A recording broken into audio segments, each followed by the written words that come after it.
Good morning, Sangha.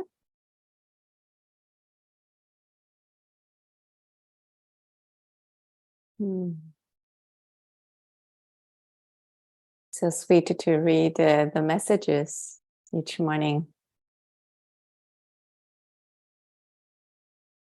knowing that you're joining from all over the world.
Hello again. Welcome, everyone.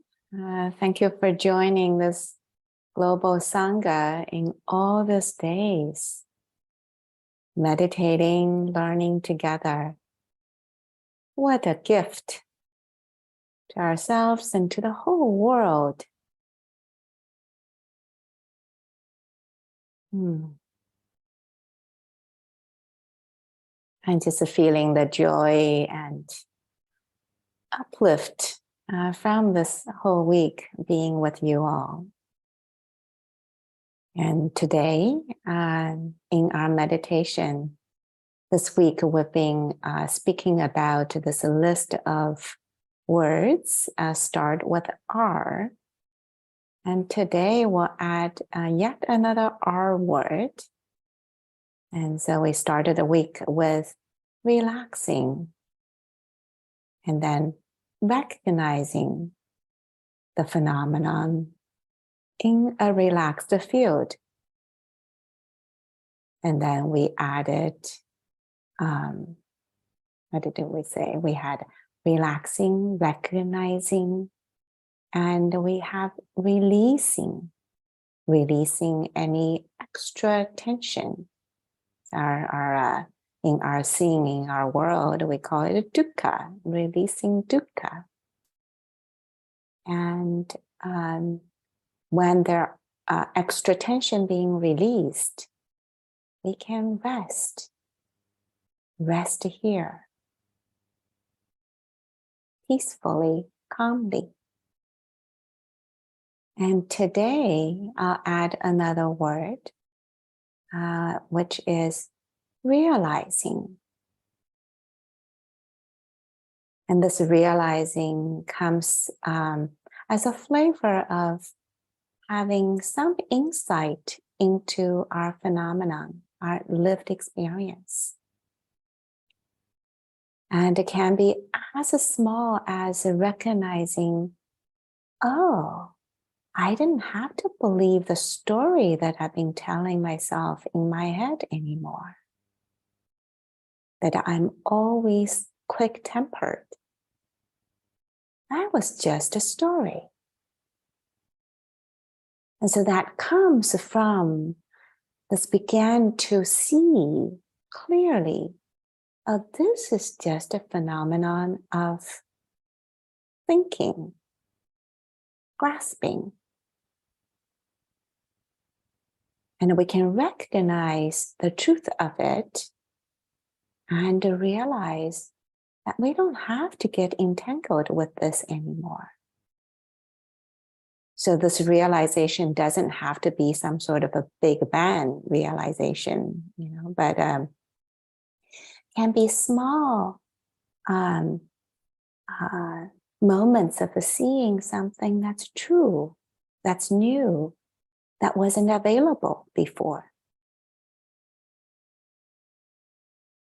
And maybe realizing that holding on to certain kind of, for myself, this uh, realizing the striving, the trying, holding on to the goal that I had set up for myself, or the bar I was holding for myself, that was just a barrier for the practice. And that's a moment of realizing something. And the realization has a function in our practice. It began to offer something for us to shift within.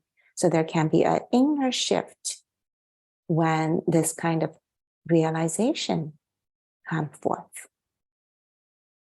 So a realization can come all along the way in this process, and doesn't have to be kind of happening in some sort of of a certain process. And so it takes paying careful attention to what is happening. So we'll begin our meditation, and inviting everyone to kind of go through this process that we've been speaking about and practicing with.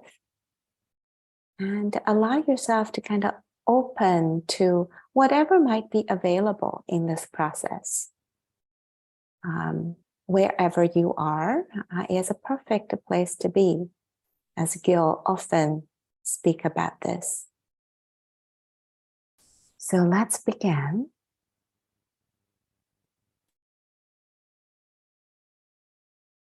Arriving here and now.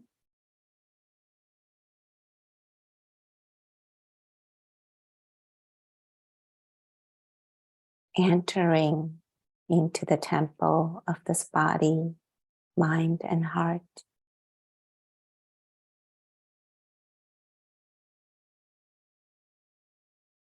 Entering into a practice lineage that has been going on for generations.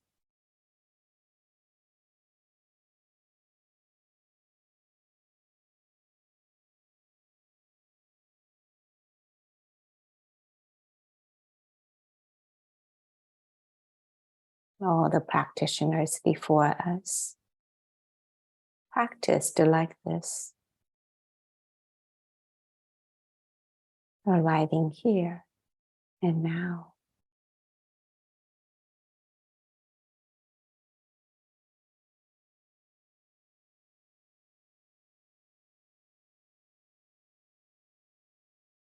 Mindfulness front and center. Heartfulness front and center.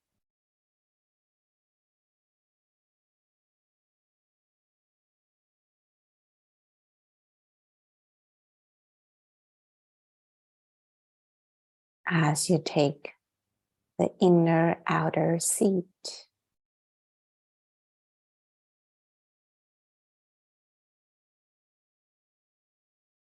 begin to open to the broader sense of your experience. Maybe the global sense of the body sitting, lying down, or standing.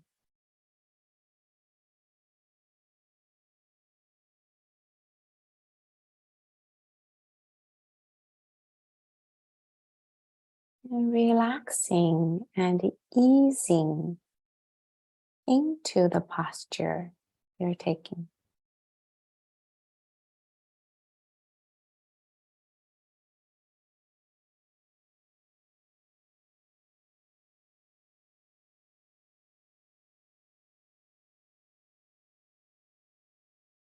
So relaxing, evoke a sense of opening in various ways in the body.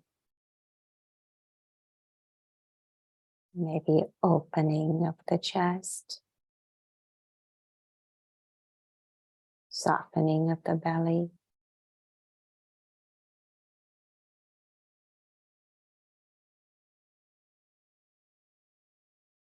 dropping of the shoulders,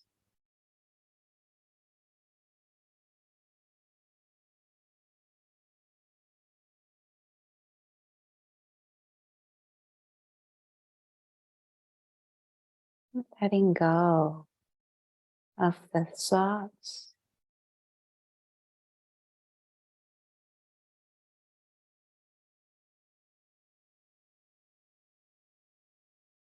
letting go of the conceptual overlays,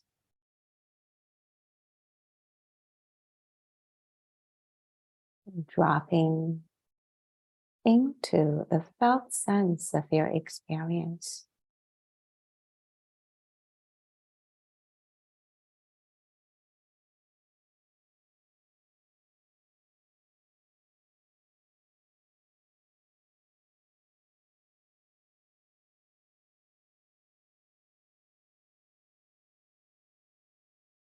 Allow this earthy body resting on earth,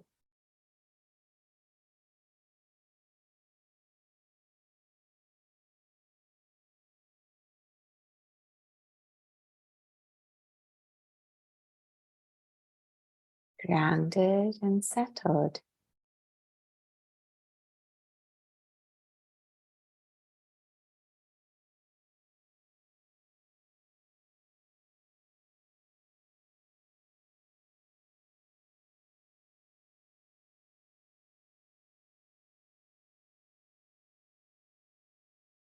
If you like, you can gently turn your attention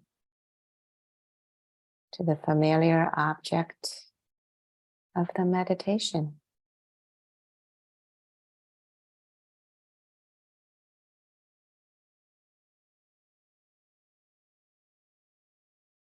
The movements of the breath,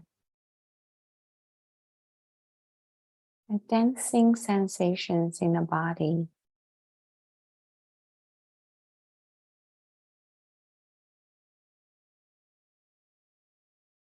are the elements: earth, water, fire,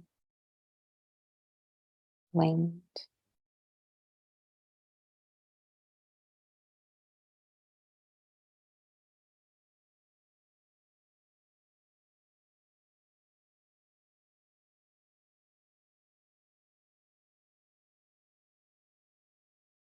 Recognizing each arising just as it is.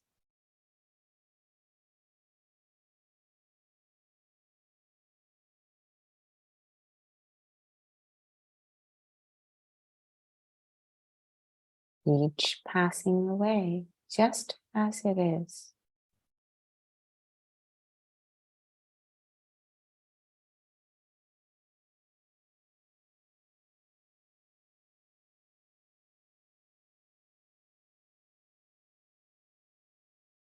Releasing the stories,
resting in the field of clear, kind knowing.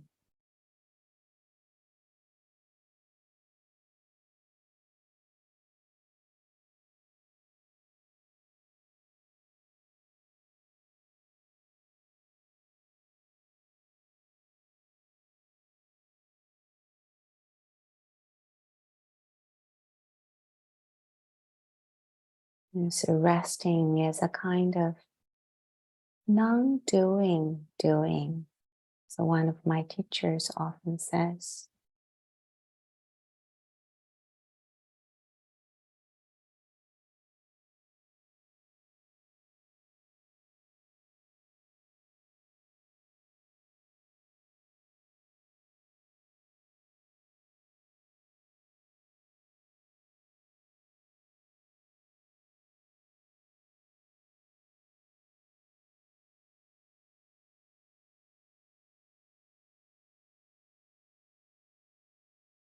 quiet and still knowing.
In this calm, still field of knowing,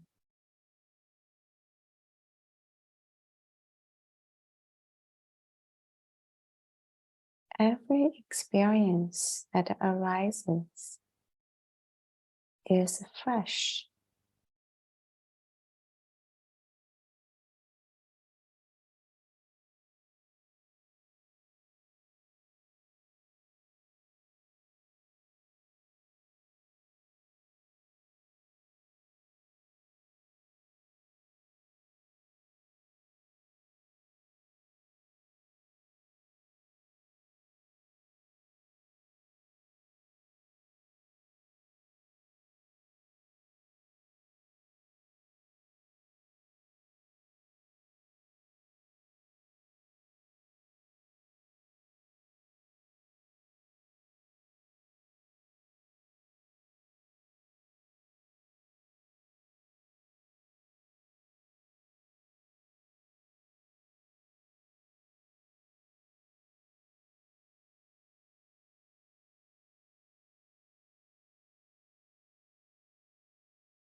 If the tension, stories creep in again, you can always begin again.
As we rest, abide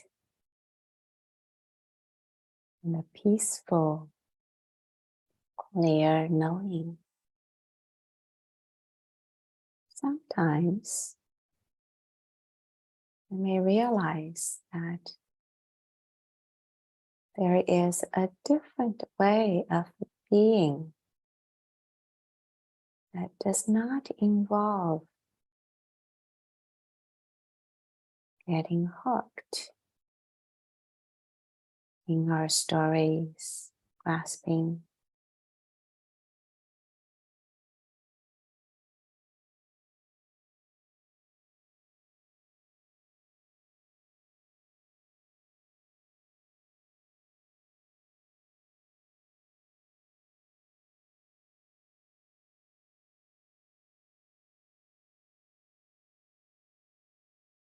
Maybe new perspectives open up.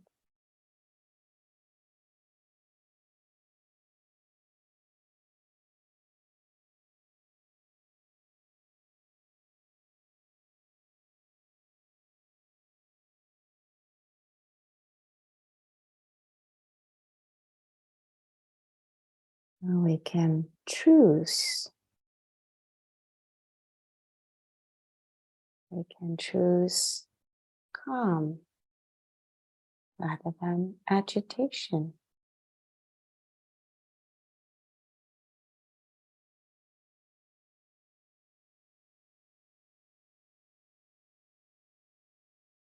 We can choose ease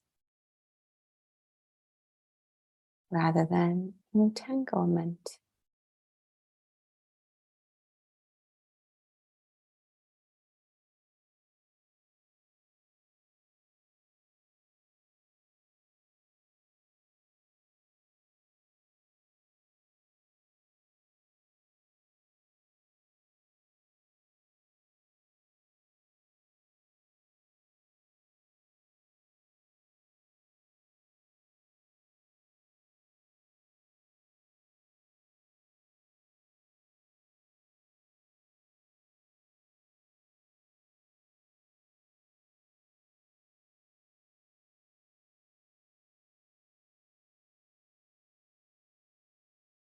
And sometimes these realizations may be manifested as exactly how we are. Nothing needs to happen.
Mm.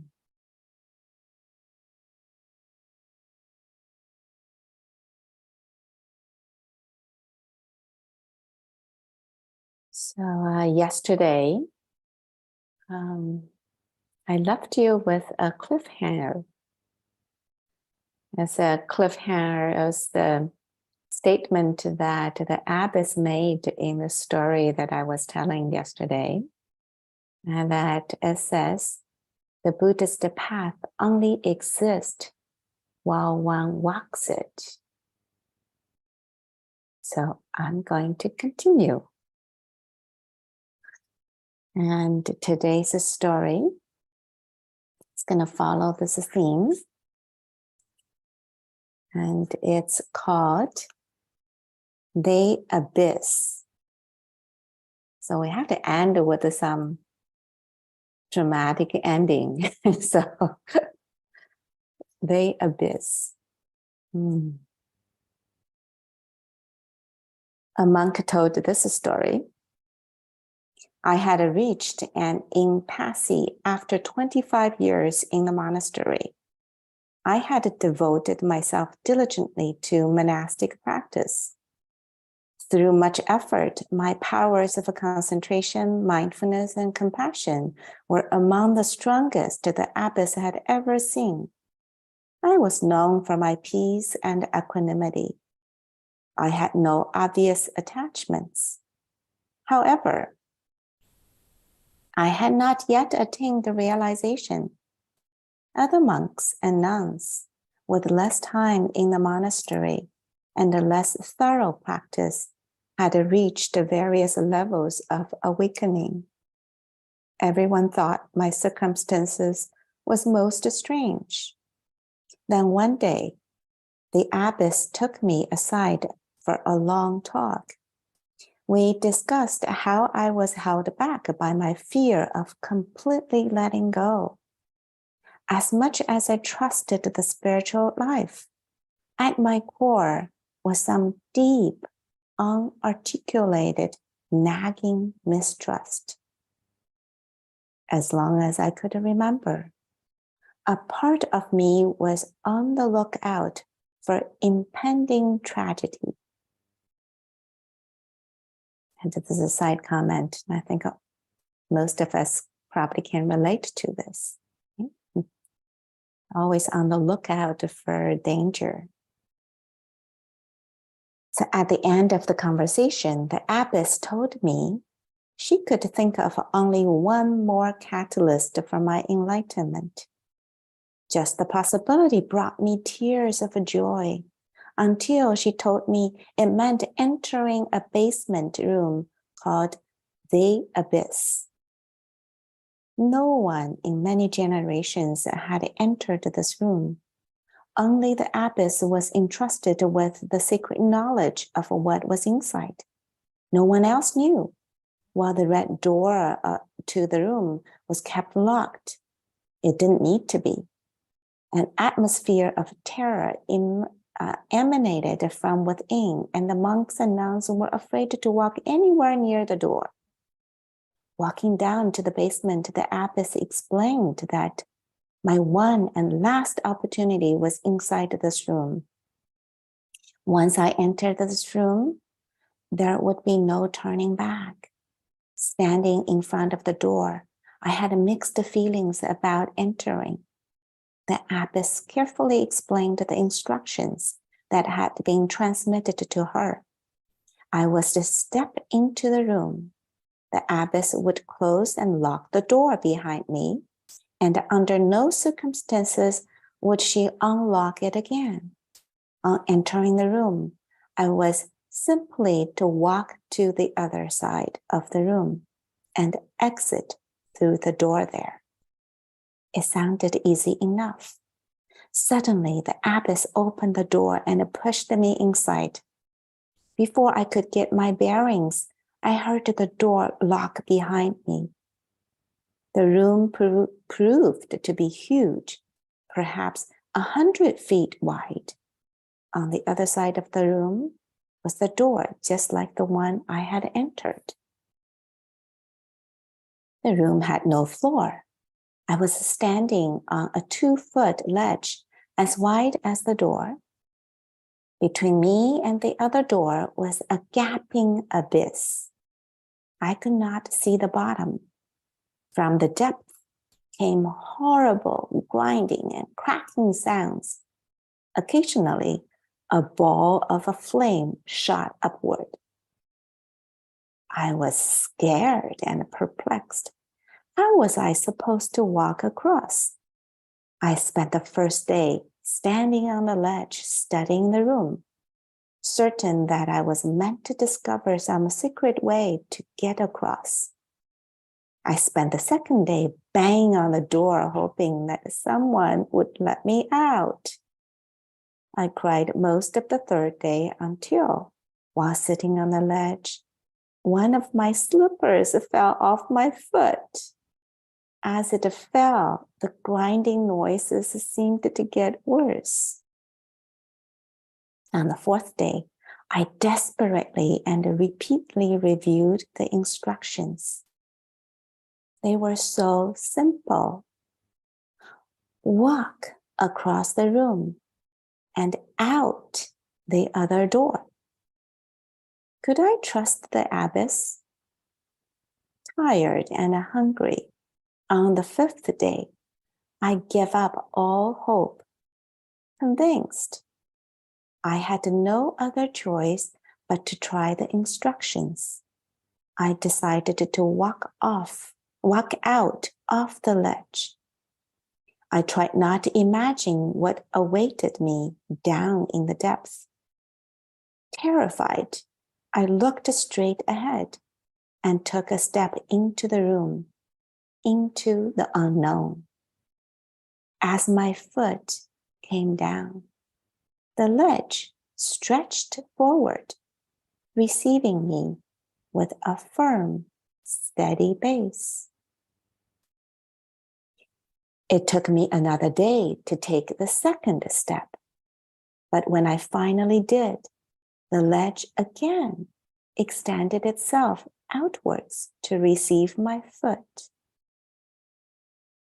I continued walking into the emptiness, and with each step, the ledge became longer. Soon enough, I had reached the opposite side. From that day on, letting go into the freedom of realization has come easily.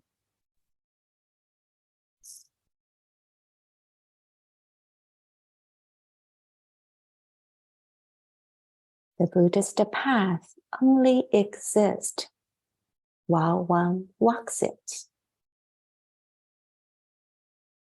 It's a real daring endeavor, right?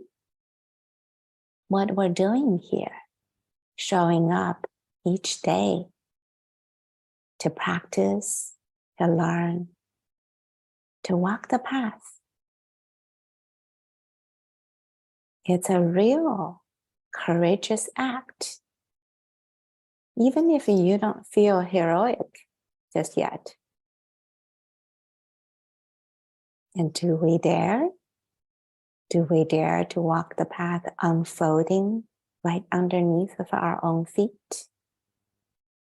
Maybe with the fires shooting up underneath and the heat. Do we dare to choose calm and compassion when someone is mean and angry to us? Do we dare to meet our own inner turmoil, even though the default reactivity would be to blame and escape?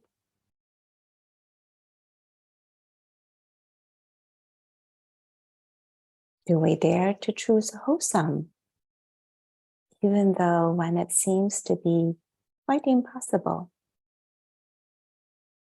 My husband shared a little cartoon yesterday with me. And it had a picture of an old wise man and a young little girl. And the little girl asked the old man a question. And she says, "Tell me, sir, in which field could I make a great career? And the wise man replied with a smile, being a good human being.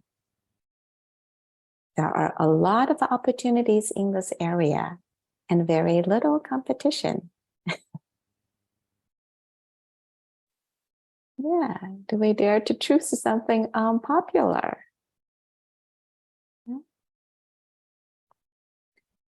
So walking this path takes a lot of courage, patience, persistence, determination, sincerity, and commitment, and boundless kindness to ourselves and others. So in many ways, there's a whole week of stories and reflections are pointing at how the practice path is a whole life path. I think one of you kind of put this in the chat box the other day. That's a whole life path. And I would also add, it's a whole lifelong path. It's a way of living. A great Thai monastic teacher, Upasika Key, in her book, Pure and Simple, says this: the practice isn't something you do from time to time. You know, you have to keep doing it continuously throughout life. You have to keep up with the holy life because you're playing for real. We're playing for real here. And this is not dipping our toes in water and then just walk away. This is crossing the flood of greed, hatred, delusion. And so may the stories and reflections enrich your practice and deepen your practice. And may our practice and our learning together benefit all beings everywhere.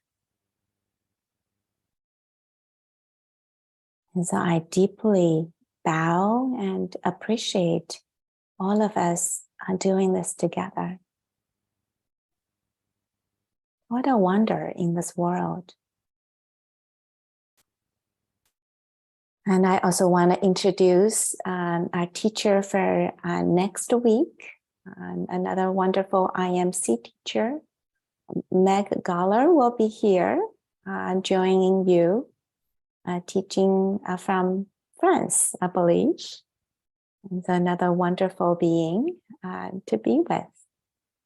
And so may your practice blossom. May you thrive in Dharma. Thank you, everyone.